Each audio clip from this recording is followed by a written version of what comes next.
कि हमें कभी भी घमंड नहीं करना चाहिए, क्योंकि अहंकार हमारी जीत को भी हार में बदल देता है और हार को भी जीत में बदल देता है। तो कहानी इस प्रकार है कि महाभारत के युद्ध में जब अर्जुन कर्ण को बाण मार देता है और कर्ण मरने की अवस्था में रहता है, एकदम घायल होकर निष्पक्ष पड़ा रहता है, तो अर्जुन हंसता है, श्री कृष्ण भगवान से कहता है कि हे श्री कृष्ण, हे प्रभु, मैंने तो कर्ण को हरा दिया, आप तो कर्ण को महादानी कहते थे, अब किसे कहेंगे।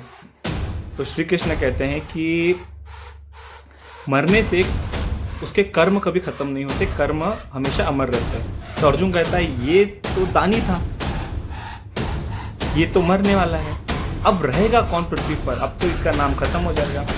तो श्री कृष्ण जी देखते हैं कि अर्जुन को घमंड आ गया है, वो अहंकार में चूर हो जाता है कि उसने कर्ण को मार दिया। वो ये नहीं देखता कि कर्ण को मारने के लिए क्या क्या करना पड़ा, लेकिन अब घमंड तो घमंड है, उन्हें आ गया।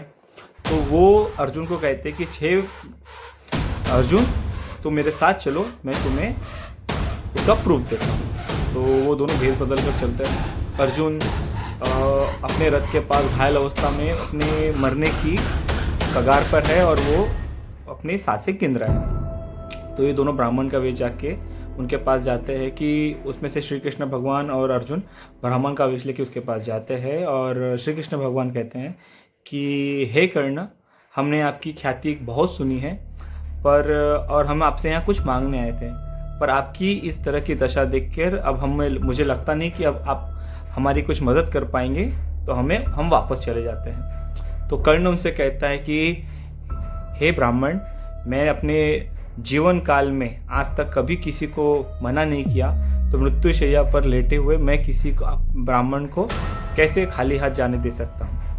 तो वो कहता है कि आपके पास ऐसा क्या है।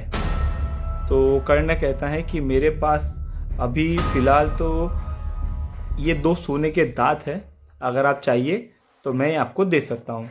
तो ब्राह्मण जी कहते हैं कि ठीक है, आप हमें दे दीजिए। तो ब्राह्मण जी एक शर्त रखते हैं कि देखिए, हम ब्राह्मण हैं तो हम किसी भी प्रकार की हिंसा नहीं कर सकते, अगर आपको हमें दांत देना ही है तो आप अपने हाथ से वो दांत हमें तोड़कर दे दीजिए।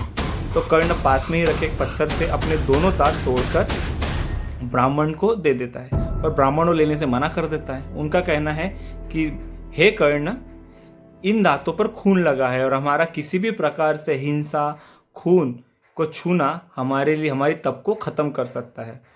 तो कर्ण घायल अवस्था में कहता है, जबकि वो हिल भी नहीं सकता, पूरी तरह से घायल है, मरने की कगार पर है। तो कहता है कि हे ब्राह्मण, आप मुझे मेरा तीर और मेरा बाण दे दीजिए, मैं उससे आपको यह दांत धोकर दे दूंगा।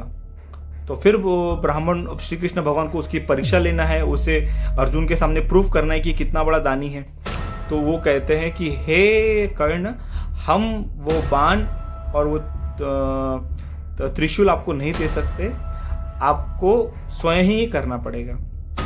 तो कर्ण घिसकते घिसकते तकलीफ में रहता है, एकदम घिसकते घिसकते जाता है और वो गांधर्व उठाता है और अपने तीर से वहाँ ज़मीन पर एक बाण मारता है और उससे पानी निकलता है, उससे वो दांत धोकर वो ब्राह्मण को देता है और ब्राह्मण उससे वो दांत लेकर आगे निकल जाता है। और तभी वह श्री कृष्ण भगवान फिर से अपने साक्षात रूप में, विराट रूप में वहाँ प्रकट होता है और वो अर्जुन के सामने उससे कहते हैं कि हे कर्ण, आज तुम ये मिट्टी का शरीर छोड़कर जा रहे हो, पर दुनिया में तुमसे बड़ा, जब तक दुनिया है, दुनिया का अंत नहीं होता, तुमसे बड़ा महादानी कोई नहीं आएगा। और आज से दुनिया तुमको महादानवीर कर्ण के नाम से जानेगी और आज भी दुनिया उन्हें महावीर कर्ण के नाम से, महादानवीर कर्ण के नाम से जानती है। इससे हमें यही सीख मिलती है कि इंसान ने अहंकार नहीं करना चाहिए। अहंकार कभी कभी हमारी जीत को भी हार में बदल देता है। धन्यवाद।